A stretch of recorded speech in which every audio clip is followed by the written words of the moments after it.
Hi guys, welcome back to our YouTube channel Lavanya classes. ಇವತ್ತು ನಾವು organisational behaviour second ಚಾಪ್ಟರ್ನ ಮಾಡ್ತಾ ಇದ್ದೀವಿ. ಆಲ್ರೆಡಿ ಫಸ್ಟ್ ಚಾಪ್ಟರ್ ಅಪ್ಲೋಡ್ ಆಗಿದೆ ಆ್ಯಂಡ್ BBA ರಿಲೇಟೆಡ್ ಎಲ್ಲ ಸಬ್ಜೆಕ್ಟ್ಸು ನಮ್ಮ ಚಾನಲಲ್ಲಿ ಅಪ್ಲೋಡ್ ಆಗಿದೆ. ನೀವಿನ್ನ ನಮ್ಮ ಚಾನಲ್ನ ಸಬ್ಸ್ಕ್ರೈಬ್ ಆಗಿಲ್ಲ ಅಂದರೆ ಸಬ್ಸ್ಕ್ರೈಬ್ ಆಗಿ, ವಿಡಿಯೋ ಇಷ್ಟ ಲೈಕ್ ಮಾಡಿ, ಶೇರ್ ಮಾಡಿ. ಆ್ಯಂಡ್ ನೋಟ್ಸ್ ಏನಾದರೂ ಬೇಕು ಅಂದರೆ ಡಿಸ್ಕ್ರಿಪ್ಷನಲ್ಲಿ ಇನ್ಸ್ಟಾಗ್ರಾಮ್ ID ಹಾಕಿರ್ತೀನಿ. ಇನ್ಸ್ಟಾದಲ್ಲಿ DM ಮಾಡಿ ನಾನು ನೋಟ್ಸನ್ನ ಸೆಂಡ್ ಮಾಡಿಕೊಡ್ತೀನಿ ನಿಮಗೆ. ಇವಾಗ module 2 personality, attitude and perception ಅಂತ ಏನು ಅಂತ ನೋಡೋಣ. ಆ್ಯಂಡ್ ತುಂಬ ಈಸಿಯಾಗಿದೆ. ಆ್ಯಂಡ್ ನಿಮಗೆ BBAನಲ್ಲಿ 4 ಚಾಪ್ಟರ್ಸ್ ಅಷ್ಟೇ ಕೊಟ್ಟಿರೋದು. ಸೊ ಯಾವುದಾದ್ರೂ 3 ಚಾಪ್ಟರ್ಸ್ನ ಓದ್ಕೊಳ್ಳಿ ಸಾಕು. ಇವಾಗ 1 by 1 ಪರ್ಸ್ನಾಲಿಟಿ ಅಂದರೆ ಏನು, ಆ್ಯಟಿಟ್ಯೂಡ್ ಅಂದರೆ ಏನು, ಪರ್ಸೆಪ್ಷನ್ ಅಂದರೆ ಏನು ಅಂತ ಇಂಡಿವಿಜುವಲ್ ಆಗಿ ನಾವು ಇಲ್ಲಿ ಸ್ಟಡಿ ಮಾಡ್ತೀವಿ. 1 by 1 ನೋಡೋಣ ಬನ್ನಿ. ಇವಾಗ ಫಸ್ಟು ಪರ್ಸ್ನಾಲಿಟಿ ಅಂತ ಏನು ಅಂತ ನೋಡೋಣ. ಪರ್ಸ್ನಾಲಿಟಿ ಅಂದರೆ ಇವಾಗ ವಾವ್ ಸಖತ್ತಾಗಿದ್ದಾನೆ ಆ ಥರ ಪರ್ಸ್ನಾಲಿಟಿ ಅಲ್ಲ. ಮೆಂಟಲ್ ಅಂದರೆ ಹೇಗಿರ್ತಾನೆ ಅವನ ಥಾಟ್ ಹೇಗೆ. ಈಗ ಪರ್ಸ್ನಾಲಿಟಿ ಅಂದರೆ ಅದೊಂದು ಕಾಂಬಿನೇಷನ್. ಒಬ್ಬ ವ್ಯಕ್ತಿನಲ್ಲಿ ಅವನ ಥಾಟ್ಸ್ ಯಾವ ಥರ ಇದೆ, ಅವನ ಫೀಲಿಂಗ್ ಯಾವ ಥರ ಇದೆ, ಅವನು ಇನ್ನೊಬ್ಬರ ಜೊತೆ ಹೇಗೆ ಬಿಹೇವ್ ಮಾಡ್ತಾನೆ, ಹೇಗೆ ಮಾತಾಡ್ತಾನೆ, ಇನ್ನೊಬ್ಬರನ್ನ ಹೇಗೆ ಟ್ರೀಟ್ ಮಾಡ್ತಾನೆ ಅನ್ನೋದ್ರ ಮೇಲೆ ಅವನ ಪರ್ಸ್ನಾಲಿಟಿ ನಿಂತಿದೆ. ಓಕೆನಾ. ಪರ್ಸ್ನಾಲಿಟಿ ಅಂದರೆ ನೀವು ಒಳಗಡೆಯಿಂದ ಹೇಗಿದೆ, ಹೊರಗಡೆ ಹೇಗೆ ಕಾಣ್ತೀರ ಅನ್ನೋದೇ ಪರ್ಸ್ನಾಲಿಟಿ ಅಂತ ಹೇಳ್ತೀವಿ. ಇವಾಗ ನಾವು ಜನರಲಾಗಿ ನೋಡೋ ಹಾಗಿದೆ, ಕೆಲವೊಬ್ಬರು ಫ್ರೆಂಡ್ಲಿ ನೇಚರ್ ಅಂದರೆ ತುಂಬ ಕ್ಯಾಶುವಲ್ ಆಗಿರ್ತಾರೆ. ಇವಾಗ ನಂದೆಲ್ಲ ಬಂದು ಕಂಪ್ಲೀಟ್ ಫ್ರೆಂಡ್ಲಿ ನೇಚರ್. ನನ್ನ ಸ್ಟೂಡೆಂಟ್ ಜೊತೆ ಎಲ್ಲ ತುಂಬ ಚೆನ್ನಾಗಿ ನಾರ್ಮಲ್ ಆಗಿರ್ತೀನಿ. ಲೈಕ್ ಹುಡುಗರಿಗೆ ನನಗೆ ನೋಡಿದ್ರೆ ಭಯ ಆಗಬಾರ್ದು, ಫ್ರೆಂಡ್ಲಿ ಆಗಿರಲಿ. ಇನ್ ಕೇಸ್ ಫ್ರೆಂಡ್ಲಿಯಾಗಿ ಇದ್ದರೆ ನನ್ನ ಸಬ್ಜೆಕ್ಟ್ನ ಚೆನ್ನಾಗಿ ಓದ್ತಾರೆ. ಏನೇ ಡೌಟ್ಸ್ ಇದ್ದು ಏನೇ ಭಯ ಇಲ್ಲದೆ ಕ್ಲಾಸಲ್ಲಿ ಎಲ್ಲರ ಮುಂದೆ ಕೇಳ್ತಾರೆ ಅಂಥ ಪರ್ಸೆಪ್ಷನಲ್ಲಿ ಏನು ಮಾಡ್ತೀನಿ, ನಾನು ಸ್ಟೂಡೆಂಟ್ಸ್ ಜೊತೆ ಫ್ರೆಂಡ್ಲಿ ಆಗಿರ್ತೀನಿ. ಯಾಕಂದರೆ ನನ್ನ ಸಬ್ಜೆಕ್ಟಲ್ಲಿ ಭಯ ಪಡ್ಕೊಳ್ಳೋದು, ಈಗ ಡೌಟ್ಸ್ ಏನಾದರೂ ಕೇಳಬೇಕು, ಈ ಪ್ರಾಬ್ಲಮ್ ಅರ್ಥ ಆಗಿಲ್ಲ ಅಂದರೆ ಭಯ ಪಡೋ ಅಂಥದ್ದು ಇದೇನೂ ನಂಗೆ ಇಷ್ಟ ಆಗೋಲ್ಲ. ಸೊ ಹುಡುಗರ ಜೊತೆ ಫ್ರೆಂಡ್ಲಿ ಆಗಿದ್ದರೆ ಏನಾಗುತ್ತೆ, ಅವರು ಫ್ರೆಂಡ್ಲಿಯಾಗಿ ಏನು ಡೌಟ್ಸ್ ಇದ್ದರೂ ಕೇಳ್ತಾರೆ. ಮತ್ತು ಕೆಲವೊಬ್ಬರದೆಲ್ಲ ನೋಡಿರ್ತಾರೆ ಅಂತ ಶೈ ಪರ್ಸ್ನಾಲಿಟಿ ಇರುತ್ತೆ, ನಾಚ್ಕೋತಾರೆ. ಹಾಗೆ ಒಂದು ಹುಡುಗಿ ಇರುತ್ತೆ, ಒಂದು ಬಾಟ್ಲು ಕೇಳೋಕ್ಕೂ ನಾಚ್ಕೋತಾರೆ. ಒಂದು ಹುಡುಗಿಯರು ನೀವು ನೋಡಿರ್ತಾರೆ ಅನಿಸುತ್ತೆ, ಹುಡುಗ ನೋಡೋಕೆ ಬಂದಾಗೆಲ್ಲ ಫುಲ್ ನಾಚ್ಕೋತಾರಲ್ಲ, ಅಂದರೆ ನಾರ್ಮಲಾಗೇ ನಾಚ್ಕೋತಿರ್ತಾರೆ. ಒಂದು ಮಾತಾಡೋದಕ್ಕೂ ದೊಡ್ಡವ್ರ ಜೊತೆ ಮಾತಾಡೋ ಅಂದರೆ ನಾಚ್ಕೊಳ್ಳೋದು, ಇಲ್ಲಾಂದರೆ ಬಂದು ಕ್ಲಾಸಲ್ಲಿ ಸೆಮಿನಾರ್ ಕೊಡಿ ಅಂದರೆ ಕೆಲವೊಬ್ಬೆಲ್ಲನೂ ಬರೋದೇ ಇಲ್ಲ, ಏನೋ ಅಂತ ಎಲ್ಲರದ್ದು ನೋಡಿದ ತಕ್ಷಣ ನಂಗೆ ಆಗಲ್ಲ, ಮಾಡೋಕ್ಕಾಗಲ್ಲ ಅಂತೆಲ್ಲ ಡೌಗಳು ಮಾಡ್ತಾರೆ. ನೆಕ್ಸ್ಟು ಕಾನ್ಫಿಡೆನ್ಷಿಯಲ್ ಪರ್ಸ್ನಾಲಿಟಿ ಒಂದಿರುತ್ತೆ. ಏನಂದರೆ ಕೆಲವೊಬ್ಬ ಏನಂದರೆ ತುಂಬ ಬೋಲ್ಡಾಗಿ ಮಾತಾಡ್ತಾರೆ, ತುಂಬ ಕ್ಲಿಯರ್ ಆಗಿರುತ್ತೆ, ಪ್ರಾಪರಾಗಿ ಐ ಕಾಂಟ್ಯಾಕ್ಟ್ ಮಾಡಿಕೊಂಡು ಕರೆಕ್ಟಾಗಿ ಮಾತಾಡ್ತಾರೆ. ಯಾಕಂದರೆ ಅವರಲ್ಲೇ ಬಿಲೀವ್ ಆಗಿರ್ತಾರೆ. ಈಗ ಬಿಲೀವ್ ಯುವರ್ ಸೆಲ್ಫ್ ಅಂತ ಅಲ್ಲ ಹಾಗೆ. ಸೊ ಇವಾಗ ಪರ್ಸ್ನಾಲಿಟಿ ಅಂದರೆ ಏನಂತ ಗೊತ್ತಾಗಿತ್ತಲ್ವ. Personality is a combination of person's thoughts, feeling and behaviours that makes them who they are. ಅಂದರೆ ನಿಮ್ಮ ಪರ್ಸ್ನಾಲಿಟಿಯಿಂದನೇ ನೀವು ಬಂದು ಒಬ್ಬನ ಹತ್ರ ಮಾತಾಡೋದಲ್ಲೇ ಗೊತ್ತಾಗುತ್ತೆ ನೀವೇನು, ನೀವು ಹೇಗೆ, ನಿಮ್ದು ಎಂಥ ಪರ್ಸ್ನಾಲಿಟಿ. ಇವಾಗ ನೋಡಿ, ಯಾವುದೋ ಒಂದು ವಯಸ್ಸಾದವತ್ತೆ ಮಾತಾಡೋದಲ್ಲೇ ಗೊತ್ತಾಗುತ್ತೆ ನೀವು ಹೇಗೆ ಬೆಳೆದು ಬಂದಿದ್ದೀರಾ, ನಿಮ್ಮ ಫ್ಯಾಮಿಲಿಗೆ ಏನಂತೆಲ್ಲ ಗೊತ್ತಾಗೋಗುತ್ತೆ. ಈಗ ತುಂಬ ಚೆನ್ನಾಗಿ ಯಾರೋ ದೊಡ್ಡವ್ರು ಬಂದಿದ ತಕ್ಷಣ ಕಾಲು ಮುಗಿಯೋದಿರ್ಬೋದು, ತುಂಬ ಚೆನ್ನಾಗಿ ಮಾತಾಡ್ಸುತ್ತೆ, ಅಪ್ಪ ಬಿಡಪ್ಪ ಒಳ್ಳೆ ಸಂಸ್ಕಾರ ಹೇಳ್ಕೊಟ್ಟಿದ್ದಾರೆ ಅಂತ ಹೇಳ್ತಾರೆ. ಅದು ಬಿಟ್ಟಿದ ತಕ್ಷಣ ಯಾವ ವಯಸ್ಸಾದವ್ರು ಬಂದಿದ ತಕ್ಷಣ ಬಂದೆ ಕೂತ್ಕೊಳ್ಳಿ ಅಂತ ಫೋನ್ ನೋಡ್ಕೊಂಡು ಕೂತ್ಕೊಂಡೆ, ಯಾವ ನೀವು ಓದ್ಲ ನನ್ನ ಮಗ ಅಂತ ಅನ್ಕೋತಾರೆ. ಪರ್ಸ್ನಾಲಿಟಿ ಅಂದರೆ ನೀವು ಒಳಗಿಂದ ಹೇಗಿದ್ದೀರಾ, ಹೊರಗಡೆ ಹೇಗೆ ತೋರಿಸ್ಕೊತಾ ಇದ್ದೀರಾ ನೀವು ಪ್ರಪಂಚಕ್ಕೆ ಅನ್ನೋದನ್ನು ನಾವು ನೆಕ್ಸ್ಟು ಪರ್ಸ್ನಾಲಿಟಿ ಟ್ರೇಟ್ಸ್ ಅಂದರೆ ಅದೊಂದು different features of your personality that makes you unique. ಅಂದರೆ ನಿಮ್ಮನ್ನು ಯೂನಿಕಾಗಿ ಕಾಣಿಸುತ್ತೆ, ಅಂದರೆ ನೀವೇನು ಅನ್ನೋದು ನಮಗೆ ಗೊತ್ತಾಗುತ್ತೆ. Almost personality and personality traits ಸೇಮೇ ಇರುತ್ತೆ. ಬಟ್ ಇಲ್ಲಿ 1 by 1 ಡಿಸ್ಕಸ್ ಮಾಡ್ತೀವಿ. ಹೇಗಂದರೆ ಇವಾಗ ಯಾರೋ ಬಂದು ನಿಮ್ಮ ಪರ್ಸನ್ನ ಎಲ್ಲೋ ಒಂದು ಪರ್ಸ್ ಬಿದ್ದಿತ್ತು, ಅವನೇ ಬಂದ್ಬಿಟ್ಟು ಕೊಟ್ಟ, ಸರ್ ತೊಗೊಳ್ಳಿ ಪರ್ಸಲ್ಲಿ ದುಡ್ಡಿದೆ, ನೀವು ಬೀಳ್ಸ್ಕೊಂಡು ಹೋಗ್ಬಿಟ್ಟಿದ್ದ. ಸೊ ನಮ್ಗೇನು ಅನಿಸುತ್ತೆ, ಅಪ್ಪ ಎಷ್ಟು ಹಾನೆಸ್ಟ್ ಅಲ್ವಾ. ಸೊ ಇದು ಒಂದು ಪರ್ಸ್ನಾಲಿಟಿ. ಆಮೇಲೆ ಇವಾಗ ನೀವು ಇವಾಗ ಕಾಲೇಜ್ಗೆ ಹೋಗ್ತೀರಾ, ಆಲ್ಮೋಸ್ಟ್ ಎಲ್ಲ ನೀವು ಊಟ ತಂದಿಲ್ಲ ಅಂದಿದ ತಕ್ಷಣ ನಿಮ್ಮ ಫ್ರೆಂಡ್ಸ್ ಏನಂತಾರೆ, ಬಾ ನನ್ನ ಜೊತೆನೇ ಶೇರ್ ಮಾಡ್ಕೋ ಅಂತ ಹೇಳ್ತಾರೆ. ಸೊ ನೀವೇನಂತ ಹೇಳ್ತೀರಾ, ಎಷ್ಟು ಕೈಂಡ್ ಹಾರ್ಟೆಡ್ ಅಲ್ವಾ ಅವನು ಅಂತ ಹೇಳ್ತೀರಾ. ಆಮೇಲೆ ನಿಮ್ಮ ಕ್ಲಾಸಲ್ಲಿ ಒಂದು ಹುಡುಗಿ ಸೆಮಿನಾರ್ ಕೊಡ್ತಾಳೆ, ಸಖತ್ತಾಗಿ ಕೊಡ್ತಾಳೆ, ಯಾವುದೇ ರೀತಿ ಭಯ ಇಲ್ಲದೆ ಸಖತ್ ಕಾನ್ಫಿಡೆನ್ಸಲ್ಲಿ ಕೊಡ್ತಾಳೆ. ಸೊ ನಮಗೇನು ಅನಿಸುತ್ತೆ, ನೋಡು ಅವಳು ಎಷ್ಟು ಕ್ಲಿಯರಾಗಿ ಮಾತಾಡ್ತಿದ್ದಾಳೆ, ಎಷ್ಟು ಕಾನ್ಫಿಡೆಂಟ್ ಆಗಿದ್ದಾಳೆ. ಸೊ ಇದೊಂದು ಪರ್ಸ್ನಾಲಿಟಿನ ತೋರಿಸುತ್ತೆ. ಆಮೇಲೆ ಇವಾಗ ಕೆಲವೊಬ್ಬರು ನೋಡಿರ್ತಾರೆ ಅನಿಸುತ್ತೆ, ಬೆಳಗ್ಗೆ ಹೊತ್ತು ಕೆಲ್ಸಕ್ಕೆ ಹೋಗ್ತಾರೆ, ಕಾಲೇಜ್ಗೆ ಹೋಗ್ತಾರೆ, ಪ್ರತಿಯೊಂದನ್ನು ಬ್ಯಾಲೆನ್ಸ್ ಮಾಡ್ತಾರೆ. ಅದನ್ನು ನೋಡಿದಾಗ ನಮಗೆ ಅವ್ರ ಪರ್ಸ್ನಾಲಿಟಿ ಏನಂತ ಅನಿಸುತ್ತೆ, ತುಂಬ ಹಾರ್ಡ್ ವರ್ಕಿಂಗ್ ಫೆಲೋ ಅಲ್ವಾ, ಎಷ್ಟು ಕಷ್ಟಪಡ್ತಾ ಇದ್ದಾನೆ ಅಂತ. ಸೊ ಈ ಒಂದು ಪರ್ಸ್ನಾಲಿಟಿ ಏನು ಹಾರ್ಡ್ ವರ್ಕಿಂಗ್ ಪರ್ಸ್ನಾಲಿಟಿ ಆಗಿರುತ್ತೆ. ನೆಕ್ಸ್ಟ್ ಬಂದು ನಮಗೆ ಇವಾಗ ಯಾರೋ ಒಬ್ಬರು ಫುಲ್ಲು ನರ್ವಸ್ ಆಗಿಬಿಡ್ತಾರೆ, ಮಾತಾಡುವಾಗಲೇ ಫುಲ್ ಬೇವ್ತೋಗ್ಬಿಡ್ತಾರೆ, ಭಯ ಪಡ್ಕೊಳ್ಳೋದು. ಸೊ ನಾವು ಯಾವ ಥರ ಪರ್ಸ್ನಾಲಿಟಿ? ಶೈ ಪರ್ಸ್ನಾಲಿಟಿ ಆಗಿರುತ್ತೆ. ಮತ್ತು ಕೆಲವೊಬ್ಬರಿಗೆಲ್ಲ ಸೆನ್ಸ್ ಆಫ್ ಹ್ಯೂಮರ್ ಚೆನ್ನಾಗಿರುತ್ತೆ, ಸಖತ್ತಾಗಿ ಕಾಮಿಡಿ ಮಾಡ್ತಾರೆ, ನಗ್ತಾರೆ, ನಗಿಸ್ತಾರೆ. ಸೊ ನಾವೇನಂತ ಹೇಳ್ತೀವಿ, ಇವನು ಸಖತ್ತು ಫನ್ನಿ ಫೆಲೋ ಅಲ್ವಾ ಅಂತ ಹೇಳ್ತೀವಿ. ಮತ್ತು ಕೆಲವೊಬ್ಬರು ಇರ್ತಾರೆ ಸೋಂಬೇರಿ ನನ್ನ ಮಕ್ಕಳು, ಏನು ಕೆಲಸ ಮಾಡಲ್ಲ. ಸೊ ಅವ್ರಿಗೆ ಯಾವ ಥರ ಪರ್ಸ್ನಾಲಿಟಿ ಇರುತ್ತೆ? ಲೇಝಿ ಪರ್ಸ್ನಾಲಿಟಿ ಇರುತ್ತೆ. ಅಂದರೆ ಪರ್ಸ್ನಾಲಿಟಿ ಟ್ರೈಟ್ಸ್ ಅಂದರೆ ಏನು ಗೊತ್ತಾ, ಅದೊಂಥರ ಲೇಬಲ್ ಇದ್ದಂಗೆ. ಇವಾಗ ನೋಡಿ, ರೆಡ್ ಲೇಬಲ್ ಅಂತ ಹಾಕಿದ ತಕ್ಷಣ, ಸೊ ರೆಡ್ ಲೇಬಲ್ ಅಂದಿದ ತಕ್ಷಣ ಏನು ನೆನಪಾಗುತ್ತೆ? ಟೀ ಪೌಡರ್ ಅಂತ ನೆನಪಾಗುತ್ತಲ್ಲ. ಆ ಥರ ನೀವು ಹೇಗೆ ಬಿಹೇವ್ ಮಾಡ್ತೀರ ಅನ್ನೋದನ್ನು ಅದು ಲೇಬಲಾಗಿ ಕಾಣುತ್ತೆ. ಇವಾಗ ನೋಡಿ, ನಿಮ್ಮಲ್ಲಿ ಒಂದು ಯಾವುದಾದ್ರೂ ಒಂದು ಕ್ಯಾರೆಕ್ಟರ್ ಹೈಲೈಟ್ ಆಗಿರುತ್ತಲ್ಲ ಪರ್ಸ್ನಾಲಿಟಿ, ಅಂದರೆ ನೀವು ತುಂಬ ಚೆನ್ನಾಗಿ ಹಾಡಾಡೋದಿರ್ಬೋದು, ತುಂಬ ಕಾನ್ಫಿಡೆಂಟ್ ಆಗಿರೋದು.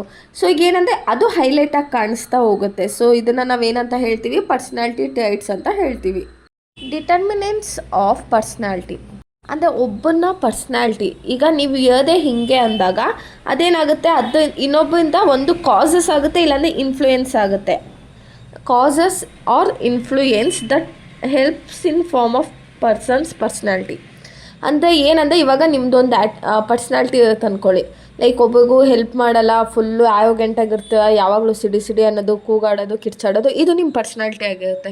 ಸೊ ಯಾರೋ ಬರ್ತಾರೆ ನಿಮ್ಮ ಲೈಫಲ್ಲಿ, ಬಂದ್ಬಿಟ್ಟು ಏನು ಹೇಳ್ತಾರೆ, ನೋ ನೀನು ಅದೆಲ್ಲ ಒಳ್ಳೇದಲ್ಲ, ಚೇಂಜ್ ಆಗು, ನಾರ್ಮಲ್ ಆಗಿರು, ಯಾಕೆ ಕಿರ್ಚಾಡ್ತೀಯ, ಕಾಮಾಗಿರು ಅಂತ ಹೇಳ್ತಾರೆ. ಸೊ ಆವಾಗ ನೀವು ಇನ್ಫ್ಲೂಯೆನ್ಸ್ ಆಗೋದು. ಅರ್ಥ ಆಗ್ತಿದಲ್ವಾ? ಸೊ ಇನ್ಫ್ಲೂಯೆನ್ಸ್ ಆಗೋದಿರ್ಬೋದು, ಇಲ್ಲ ನೀವು ಒಳ್ಳೆಯವರೇ ಆಗಿರ್ತೀರ, ನಿಮ್ಮ ಫ್ರೆಂಡ್ಸ್ ಎಲ್ಲ ಬಂದ್ಬಿಟ್ಟು ಸಿಗರೇಟ್ ಸೇದು, ಬಾ ಎಣ್ಣೆ ಹೊಡೆಯೋಣ ಈ ಥರ ಹೇಳಿ ನಿಮ್ಮನ್ನು ಹಾಳು ಮಾಡ್ಬೋದು. ಆ್ಯಂಡ್ ಒಳ್ಳೆಯ ರೀತಿಯಿಂದ ನಿಮ್ಮನ್ನ ಇನ್ಫ್ಲೂಯೆನ್ಸು ಮಾಡ್ಬೋದು. ಸೊ ಡಿಟರ್ಮಿನೆಂಟ್ಸ್ ಆಫ್ ಪರ್ಸ್ನಾಲಿಟಿ ಅಂದರೆ ನಿಮ್ಮ ಪರ್ಸ್ನಾಲಿಟಿನ ಒಂದು ಚೇಂಜಸ್ ಮಾಡೋವಂಥದ್ದು. ಇನ್ನೊಬ್ಬರು ಬಂದು ನಿಮ್ಮ ಪರ್ಸ್ನಾಲಿಟಿನ ಇನ್ನೊಂದು ಥರ ಚೇಂಜಸ್ ಮಾಡೋದು. ಲೈಕ್ ನಿಮಗೆ ಮೇನ್ ಡಿಟರ್ಮಿನೆಂಟ್ಸ್ ಅಂದರೆ ಹೆರಿಡಿಟಿ, ಯಾವುದರಿಂದ ಎಲ್ಲ ಬರುತ್ತೆ ಈ ಪರ್ಸ್ನಾಲಿಟಿ ಅನ್ನೋದು. ಅಂದರೆ ಇವಾಗ ನೋಡಿ, ಕೆಲವೊಂದು ಸತಿ ನೀವು ಮಲ್ಕೊಳ್ಳೋದು, ಕೂತ್ಕೊಳ್ಳೋದು, ತಿನ್ನೋದು, ಇದೆಲ್ಲ ಯಾರ ಕಡೆಯಿಂದ ಬಂದಿರುತ್ತೆ? ನಿಮ್ಮ ಅಪ್ಪ ಹೆಂಗೆ ಮಾಡ್ತಾರೋ ಹಾಗೆ ನೀವು ಮಾಡೋದು. ಇಲ್ಲ ಕುಕ್ಕಿಂಗ್ ಇರ್ಬೋದು, ನಿಮ್ಮಮ್ಮ ಯಾವ ಟೇಸ್ಟ್ ಲೈಕ್ ಅಡುಗೆ ಯಾವ ಥರ ಮಾಡ್ತಾರೋ ಅದೇ ಟೇಸ್ಟು ನೀವು ಅಡುಗೆ ಮಾಡಿದಾಗೂ ಬರೋದು. ಸೊ ಏನಾಗುತ್ತೆ? ಹೆರಿಡಿಟಿ, ಜೀನ್ಸಿಂದ ಬಂದ್ಬಿಡುತ್ತೆ ಅದು. ಅಂದರೆ ಪೇರೆಂಟ್ಸ್ ಹೇಗಿರುತ್ತೋ ಅವ್ರ ಪರ್ಸ್ನಾಲಿಟಿ ಹೇಗಿರುತ್ತೋ ಅದು ನಿಮಗೆ ಬಂದ್ಬಿಡುತ್ತೆ. ಈಗ ಚಿಕ್ಕ ಮಕ್ಕಳಿಗೆಲ್ಲ ನೀವು ನೋಡಿ, ಅವ್ರ ಮನೇಲಿ ಹೇಗೆ ಮಾತಾಡ್ತಾರೋ ಮಕ್ಕಳು ಹಾಗೆ ಮಾತಾಡ್ತಾರೆ. ಈಗ ನೀವು ಬನ್ನಿ ಹೋಗಿ ಅಂತ ಹೇಳ್ಕೊಟ್ರೆ ಮಕ್ಕಳು ಕೂಡ ಬನ್ನಿ ಹೋಗಿ ಅಂತ, ಇಲ್ಲ ನೀನು ಬಾ ಹೋಗು ಅಂದರೆ ಅವರು ಕೂಡ ಹಾಗೆ ಮಾತಾಡೋದಿರ್ಬೋದು. ಮತ್ತು ಎನ್ವಿರಾನ್ಮೆಂಟ್ ಅಂದರೆ ಸೈನ್ಸ್ ಅಲ್ಲ, ನಿಮ್ಮ ಸುತ್ತಮುತ್ತ ಸರೌಂಡಿಂಗ್ಸಲ್ಲಿ ನೀವು ಹೇಗೆ ಬೆಳೆದಿರ್ತೀರೋ ನೀವು ಹಾಗೆ ಇರ್ತೀರ. ಫಾರ್ ಎಕ್ಸಾಂಪಲ್ ನೋಡಿ, ಇವಾಗ ಹಳ್ಳಿ ಸೈಡಲ್ಲಿ ಇರ್ತಾರೆ ಅಂದರೆ ಅವ್ರು ಮಾತಾಡೋ ವೇನೇ ಬೇರೆ ಇರುತ್ತೆ, ಅವ್ರು ದೊಡ್ಡವ್ರ ಜೊತೆ ಮಾತಾಡೋದೇ ಒಂದು ಹಾಗೆಲ್ಲ ಇರುತ್ತೆ. ಈಗ ನೋಡು, ಬಾ ಹೋಗು, ಬಾರ್ಲಾ ಹೋಗ್ಲಾ ಈ ಥರ ಎಲ್ಲ ಮಾತಾಡ್ತಾರೆ, ಅದು ಅವ್ರ ಸರೌಂಡಿಂಗ್ ಇರುತ್ತೆ. ಬಟ್ ಇಲ್ಲಿ ನೋಡಿ, ನೀವು ನಮ್ಮ ಬೆಂಗಳೂರೇ ಅಂದ್ಕೊಳ್ಳೋಣ, ಲೈಕ್ ಬನ್ನಿ ಹೋಗಿ ಅನ್ನೋದಿರ್ಬೋದು, ಯಾರಿಗೆ ಅದು ರೆಸ್ಪೆಕ್ಟ್ ಕೊಟ್ಟು ಮಾತಾಡೋದಿರ್ಬೋದು, ಒಬ್ಬನ ಕ್ಲೀನಾಗಿ ಪ್ರಾಪರಾಗಿ ಟ್ರೀಟ್ ಮಾಡೋದಿರ್ಬೋದು, ಹಾಗಿರುತ್ತೆ. ಇವಾಗ ನೋಡಿ, ಎನ್ವಿರಾನ್ಮೆಂಟ್ ಅಂದರೆ ಬರೀ ಫ್ಯಾಮಿಲಿನೇ ಆಗಲ್ಲ, ಫ್ರೆಂಡ್ಸು, ಸ್ಕೂಲು, ಸೊಸೈಟಿ ಎಲ್ಲದನ್ನೂ ಇನ್ಫ್ಲೂಯೆನ್ಸ್ ಆಗುತ್ತೆ. ಇವಾಗ ನೀವು ಯಾವ ಥರ ಸ್ಕೂಲ್ ಇರುತ್ತೋ ಅದು ಇವಾಗ ತುಂಬ ಆ್ಯಕ್ಟಿವ್ ಆಗಿರುತ್ತೆ ಮಗು. ಸ್ಕೂಲ್ಗೆ ಹೋದ್ಮೇಲೆ ಟೀಚರ್ಸು ಪ್ರಾಪರಾಗಿ ಅವ್ರಿಗೆ ಈಕ್ವಲ್ ಆಗಿ ಟ್ರೀಟ್ ಮಾಡೋದಿಲ್ಲ. ಸೊ ಏನಾಗೋಗುತ್ತಂದರೆ ಮಗು ಮನಸ್ಸಿನ ಮೇಲೆ ಒಂಥರ ಇನ್ಫ್ಲೂಯೆನ್ಸ್ ಆಗಿಬಿಡುತ್ತೆ.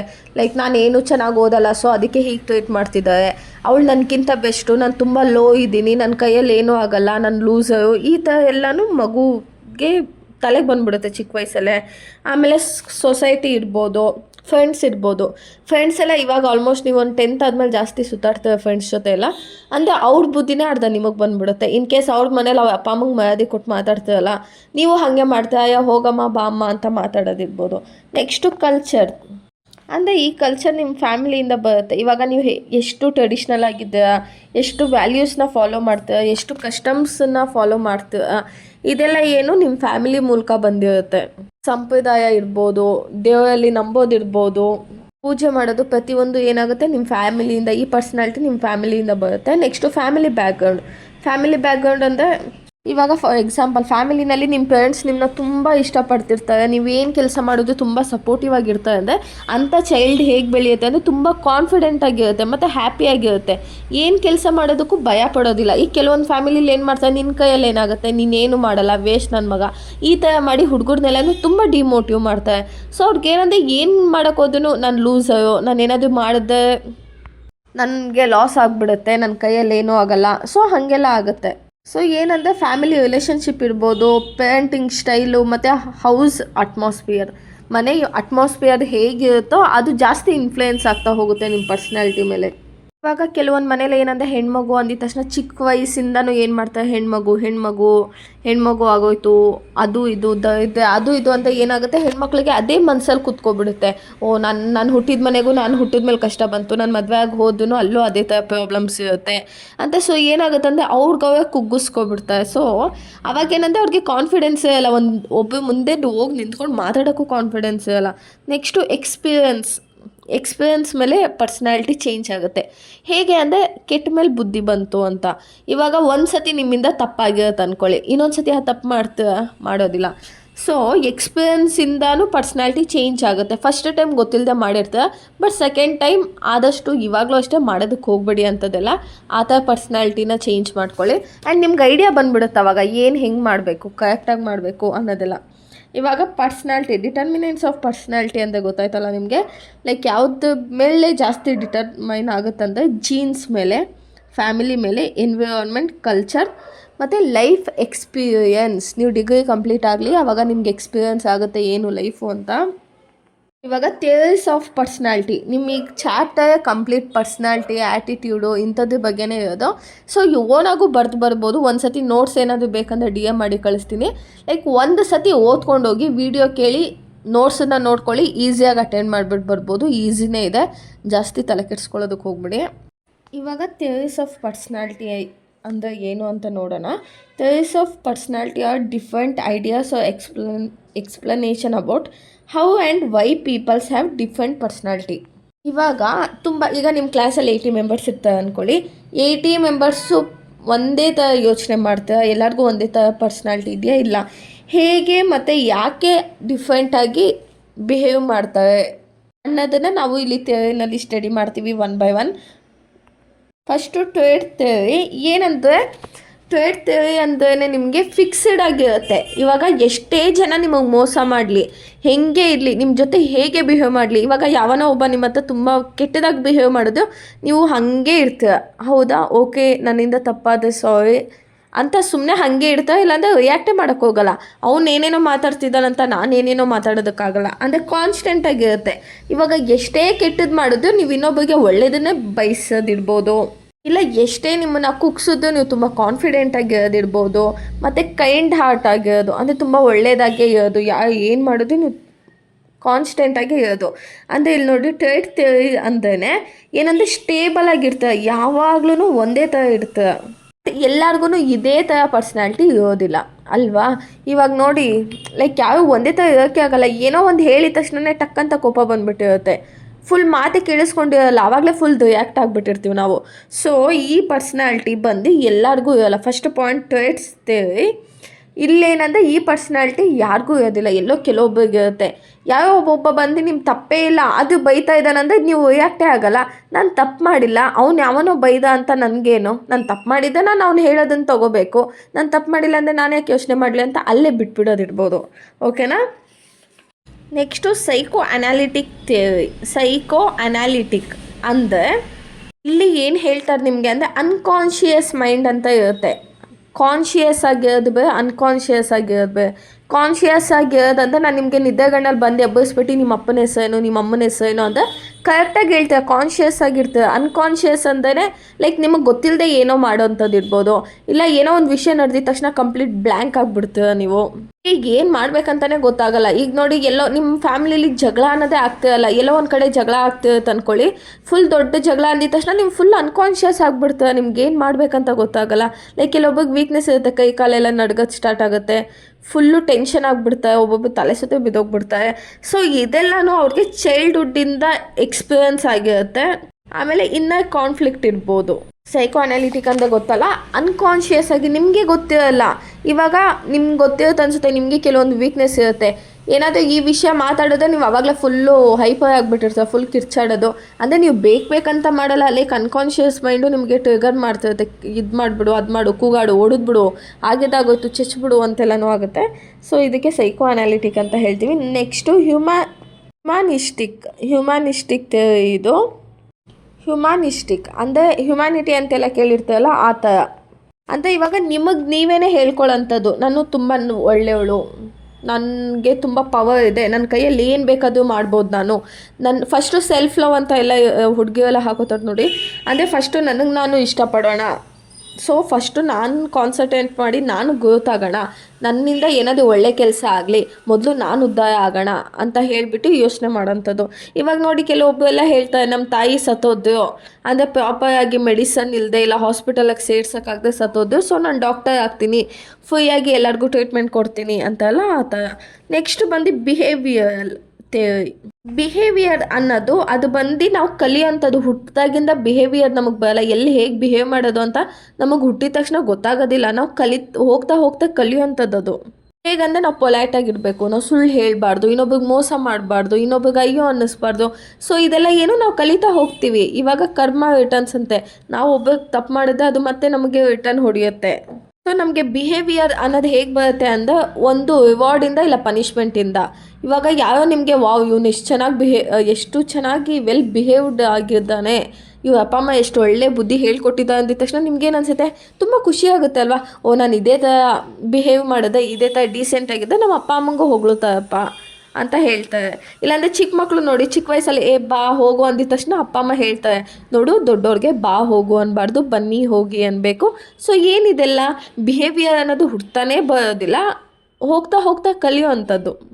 Social learning theory. Social learning ಅಂದರೆ ಇನ್ನೊಬ್ಬರಿಂದ ಕಲಿಯೋ ಅಂಥದ್ದು, ಇನ್ನೊಬ್ಬರನ್ನ ನೋಡಿ ಕಲಿಯೋಂಥದ್ದು, ಇಲ್ಲಾಂದರೆ ಅವ್ರನ್ನ ನೋಡಿ ಕಾಪಿ ಮಾಡೋ ಅಂಥದ್ದು. ಇವಾಗ ನೋಡಿ ನಿಮ್ಮ ಮನೇಲಿ ಅಕ್ಕ ತಮ್ಮ ಇರ್ತಾರೆ ಅಂದ್ಕೊಳ್ಳಿ, ಅಕ್ಕ ಹೇಗೆ ಬಿಹೇವ್ ಮಾಡ್ತಾಳೋ ತಮ್ಮನೂ ಹಾಗೆ ಬಿಹೇವ್ ಮಾಡ್ತಾನೆ, ಅರ್ಥ ಆಯ್ತಾ. ಚಿಕ್ಕ ವಯಸ್ಸಿಂದ ಮಕ್ಕಳು ಇನ್ನೊಬ್ಬರನ್ನ ನೋಡಿ ಕಲಿಯೋದು ಜಾಸ್ತಿ. ಆಮೇಲೆ ಹೋಗ್ತಾ ಹೋಗ್ತಾನೂ ಅಷ್ಟೇ. ಇವಾಗ ನೀವು ಒಂದು ವರ್ಕ್ ಪ್ಲೇಸಿಗೆ ಹೋಗ್ತೀರ ಅಂದ್ಕೊಳ್ಳಿ, ಯಾರೋ ತುಂಬ ಹಾರ್ಡ್ ವರ್ಕಿಂಗ್ ಫೆಲೋ ಜೊತೆ ನೀವಿದ್ದರೆ ನಿಮಗೂ ಗೊತ್ತಾಗುತ್ತೆ ಹಾರ್ಡ್ ವರ್ಕ್ ಮಾಡಬೇಕು. ನಾವು ಸೋಂಬೇರಿಗಳ್ತಾ ಇದ್ದರೆ ಅದೇ ನಮಗೆ ತುಂಬ ಲೇಸಿ ಆಗ್ತಾ ಹೋಗುತ್ತೆ. ಈಗ ಫಸ್ಟ್ ಎಲ್ಲೋ ಕೆಲ್ಸಕ್ಕೆ ಹೋಗಿರ್ತೀವಿ ಅಂದ್ಕೊಳ್ಳಿ, ಅಲ್ಲಿ ತುಂಬ ಚೆನ್ನಾಗಿ ಹಾರ್ಡ್ ವರ್ಕ್ ಮಾಡಬೇಕು. ಸೊ ಅವಾಗ ನಿಮ್ಗೆ ಅಭ್ಯಾಸ ಆಗಿಬಿಡುತ್ತೆ, ಎಂಥ ಕಂಪ್ನಿ ಎಂಥ ಪ್ಲೇಸ್ ಇದ್ದು ನಾನು ಕೆಲಸ ಮಾಡಿ ನಾನು ದುಡಿತೀನಿ ಅನ್ನೋ ಕಾನ್ಫಿಡೆನ್ಸ್ ಇರುತ್ತೆ. ಇನ್ ಕೇಸ್ ನೀವು ಫಸ್ಟ್ ಕಂಪ್ನಿನೇ ಯಾವುದೋ ಸೋಂಬೇರಿ ಕಂಪ್ನಿಗೆ ಹೋಗಿ ಸೇರಿಕೊಂಡು ಅಯ್ಯೋ ಬಿಡು ಮಾಡಿದ್ದೆ ಆಯಿತು, ಅಯ್ಯೋ ಬಿಡು ಹಾಗೆ ಹಿಂಗೆ ಅಂತೆಲ್ಲ ಯೋಚನೆ ಮಾಡಿದ್ರೆ ಏನಾಗುತ್ತೆ, ಅದೇ ಕಲ್ತು ಬಿಡ್ತೀರ ನೀವು. ಲೈಫ್ ಟೈಮ್ ನೀವು 25 ಇಯರ್ಸ್ ಕೆಲ್ಸಕ್ಕೆ ಸೇರಿದ್ರೆ ನೀವು 60 ಇಯರ್ಸ್ ಗಂಟ ವರ್ಕ್ ಮಾಡಬೇಕು. ಸೊ ಅದೇ ಕ್ಯಾರಿ ಆಗಿಬಿಡುತ್ತೆ. ಸೊ ನೀವೇನು ಮಾಡಬೇಕು, ಇನ್ನೊಬ್ಬರನ್ನ ನೋಡಿ ಕಾಪಿ ಮಾಡಬೇಕು. ಎಕ್ಸಾಂಪಲ್ ಕಾಪಿ ಮಾಡೋದಲ್ಲ, ಇನ್ನೊಬ್ಬರ ಲೈಫ್ ಸ್ಟೈಲ್ನ ಕಾಪಿ ಮಾಡಬೇಕು ನೀವು. ಹಾಗಂತ ನಿಮ್ಮಲ್ಲಿಯ ಒಳ್ಳೆತನನ ಚೇಂಜ್ ಮಾಡ್ಕೊಳ್ಳಿ ಅಂತ ಹೇಳ್ತಾ ಇಲ್ಲ. ಇವಾಗ ನಿಮ್ಗೆ ಅರ್ಥ ಆಯ್ತಲ್ಲ ಕಂಪ್ಲೀಟ್ ಪರ್ಸ್ನಾಲಿಟಿ ಕಾನ್ಸೆಪ್ಟು. ಪರ್ಸ್ನಾಲಿಟಿ ಅಂದರೆ ನಾವು ಹೇಗೆ ಬಿಹೇವ್ ಮಾಡ್ತೀವಿ, ಒಳಗೆ ಹೇಗಿದೆ ಹೊರಗಡೆ ಹೇಗಿದೆ ಅನ್ನೋದನ್ನೇ ಇಷ್ಟೊತ್ತು ಡಿಸ್ಕಸ್ ಮಾಡಿರೋದು. ಈಗ ನೆಕ್ಸ್ಟ್ ಕಾನ್ಸೆಪ್ಟಿಗೆ ಹೋಗೋಣ, ಆ್ಯಟಿಟ್ಯೂಡ್. ನೆಕ್ಸ್ಟು ಆ್ಯಟಿಟ್ಯೂಡ್ ಅಂದ್ರೇ ಮೈಂಡ್ಸೆಟ್ ಇಲ್ಲ ಒಪಿನಿಯನ್ ಟುವರ್ಡ್ಸ್ ಪೀಪಲ್ಸ್. ಅಂದರೆ ಇವಾಗ ಆ್ಯಟಿಟ್ಯೂಡ್ ಅಂದರೆ attitude is a person's opinion or mindset towards peoples, things, ideas and situation. ಅಂದರೆ ಇವಾಗ ನೀವು ನೋಡಿರ್ತೀರ ಅನಿಸುತ್ತೆ, ಕೆಲವೊಬ್ಬೆಲ್ಲ ಮೂವೀಸಲ್ಲೆಲ್ಲ ನೋಡುವಾಗ ನೀವು ಯಾರೋ ಒಬ್ಬಳು ಹೀರೋಯಿನ್ನು ಕಾರ್ನಲ್ಲಿ ಬರ್ತಾ ಇರ್ತಾಳೆ, ಇದ್ದಕ್ಕಿದ್ದಂಗೆ ಯಾರೋ ಹಳ್ಳಿ ಜನ ಅಡ್ಡ ಬಂದಿದ ತಕ್ಷಣ ಗುದ್ಬಿಟ್ಟು ಬೇಕಂತಾನೆ ನೀವು ಮಾಡ್ತೀರ, ತೊಗೊಳ್ಳಿ ಇಷ್ಟು ದುಡ್ಡು ಅಂತ ಮುಖದ ಮೇಲೆ ಎಸಿತಾಳೆ. ಅಂದರೆ ಅದೊಂದು ಆ್ಯಟಿಟ್ಯೂಡು. ಏನು ಅಂದ್ಕೊಂಡಿರ್ತಾರೆ ಅಂದರೆ ಅವ್ರ ಮೈಂಡ್ಸೆಟ್ಟೇ ಹೇಗಿರುತ್ತೆ ಅಂದರೆ ಲೈಕ್ ಬಡವ ಎಲ್ಲನೂ ಒಳ್ಳೆ ಜನ ಅಲ್ಲ, ಅವು ಏನು ಮಾಡೋದು ದುಡ್ಡುಗೋಸ್ಕರನೇ ಮಾಡ್ತಾರೆ ಅನ್ನೋ ಮೈಂಡ್ಸೆಟ್ ಇರುತ್ತೆ. ಮೈಂಡ್ಸೆಟ್ ಅಂದರೆ ಇವಾಗ ನಾನೊಂದು ಪರ್ಸನ್ನು, ನನ್ನ ವೇ ಆಫ್ ಥಿಂಕಿಂಗ್, ಫೀಲಿಂಗ್ಸ್ ಇಲ್ಲ behaving towards someone or something. ಅಂದರೆ ನನ್ನ ಯೋಚನೆ ಮಾಡೋಂಥದ್ದು ಇಲ್ಲ ನಾನು ಫೀಲ್ ಮಾಡೋದು, ಇಲ್ಲಾಂದರೆ ಇನ್ನೊಂದ್ರ ಬಗ್ಗೆ ನಾನು ಬಿಹೇವ್ ಮಾಡೋವಂಥದ್ದನ್ನು ನಾವು ಆ್ಯಟಿಟ್ಯೂಡ್ ಅಂತ ಹೇಳ್ತೀವಿ. ಲೈಕ್ 2 ಟೈಪ್ಸ್ ಇರುತ್ತೆ ನಿಮಗೆ, ಲೈಕ್ಸ್ ಆರ್ ಡಿಸ್ಲೈಕ್. ಅಂದರೆ ಈ ಆ್ಯಟಿಟ್ಯೂಡ್ ಏನು ತೋರಿಸುತ್ತೆ ಅಂದರೆ ನನಗೆ ಅದು ಇಷ್ಟನಾ ಇಷ್ಟ ಇಲ್ವಾ ಅನ್ನೋದು ನನ್ನ ಮುಖದ ಎಕ್ಸ್ಪ್ರೆಷನಲ್ಲೇ ಗೊತ್ತಾಗೋಗುತ್ತೆ. ಇವಾಗ ಬೇಡ ಅಂತ ನಾನು ಬಾಯಿ ತೆಗ್ದು ಹೇಳೋ ಅವಶ್ಯಕತೆನೇ ಇಲ್ಲ, ಜಸ್ಟ್ ಮುಖನ ಸಿಂಡಿಸ್ಕೊಬಿಟ್ರೆ ಸಾಕು. ಲೈಕ್ ಏನಾಗುತ್ತೆ, ನಮ್ಮ ಒಪಿನಿಯನ್ ಗೊತ್ತಾಗ್ಬಿಡುತ್ತೆ. ಇವಾಗ ನಿಮ್ಗೆ ಆ್ಯಟಿಟ್ಯೂಡ್ ಅಂದರೆ ಇವಾಗ ನೋಡಿ ಪಾಸಿಟಿವ್ ಆ್ಯಟಿಟ್ಯೂಡು, ನೆಗೆಟಿವ್ ಆ್ಯಟಿಟ್ಯೂಡ್ ಅಂತ ಇರುತ್ತೆ. ಪಾಸಿಟಿವ್ ಆ್ಯಟಿಟ್ಯೂಡ್ ಅಂದರೆ ಈಗ ಒಬ್ಳಿಗೆ ಓದಬೇಕಂದ್ರೆ ನಿಮ್ಮ ಕ್ಲಾಸ್ ಟಾಪರ್ಗೆ ಸಖತ್ ಇಷ್ಟ ಇರುತ್ತೆ ಓದಬೇಕಂತೇಳಿ, ನಾನೇ ಕ್ಲಾಸಿಗೆ ಫಸ್ಟ್ ಬರಬೇಕು, ಎಲ್ಲ ಟೀಚರ್ಸು ನನ್ನನ್ನೇ ಹೊಗಳಬೇಕು ಅಂತ ಜಾಸ್ತಿ ಪಾಸಿಟಿವ್ ಆ್ಯಟಿಟ್ಯೂಡ್ ಇರುತ್ತೆ. ಅದೇ ಒಂದು ಲಾಸ್ಟ್ ಬೆಂಚ್ ಸ್ಟೂಡೆಂಟ್ ಅಂತ ಹೇಳೋಕ್ಕೆ ಹೋಗಲ್ಲ, ಲೈಕ್ ಯಾರೋ ಓದೋಕ್ಕೆ ಇಷ್ಟ ಇಲ್ಲ, ಓದ್ಬಿಟ್ಟು ಏನಾಗಬೇಕು, ಅವ್ನಿಗೇನಂದ್ರೆ ನೆಗೆಟಿವ್ ಆ್ಯಟಿಟ್ಯೂಡ್ ಇರುತ್ತೆ. ಅದ್ರ ಬಗ್ಗೆ ಅವ್ನಿಗೆ ಡಿಸ್ಲೈಕ್ ಇರುತ್ತೆ, ಅವಳಿಗೆ ಲೈಕ್ ಇರುತ್ತೆ, ಇವನಿಗೆ ಡಿಸ್ಲೈಕ್ ಇರುತ್ತೆ. ಇವಾಗ ನಿಮ್ಗೆ ಆ್ಯಟಿಟ್ಯೂಡಲ್ಲೂ ಟೈಪ್ಸ್ ಬರುತ್ತೆ.